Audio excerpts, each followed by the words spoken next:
আব্বু যেটা সাপোর্ট করবে আমি ওইটাই। আর্জেন্টিনায় গেল, এরপর আব্বু অনেক গোল চেঞ্জ করলো, কিন্তু আমি ব্রাজিলেই থেকে গেছি, এখনো ব্রাজিলকেই সাপোর্ট করি। আব্বুর কিছুদিন পর পর মনে হয় দলটা চেঞ্জ করা উচিত, আমি একেবারে ব্লাইন্ডলি কাউকে সাপোর্ট করবো না। ডেফিনেটলি নেইমার বলবো, ব্রাজিল।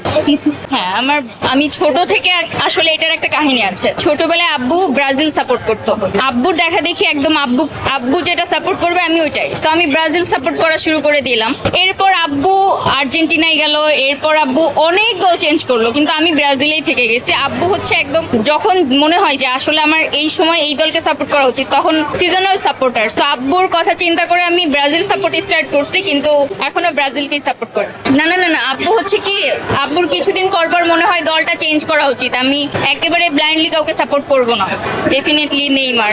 দেখেন, মাঠে তো আসলে আমরা থাকি না, মাঠে ওনারাই থাকেন, সুতরাং ইনজুরি তো হওয়াটা স্বাভাবিক, এটাকে স্বাভাবিকভাবে নিতে হবে। আমরা যে কোনো খেলোয়াড় মাঠে ইনজুরি হইতেই পারে, এটা খুব স্বাভাবিক ব্যাপার। এটাকে মানুষ ট্রল করার পরেও নেইমার তো নেইমারই থাকবে।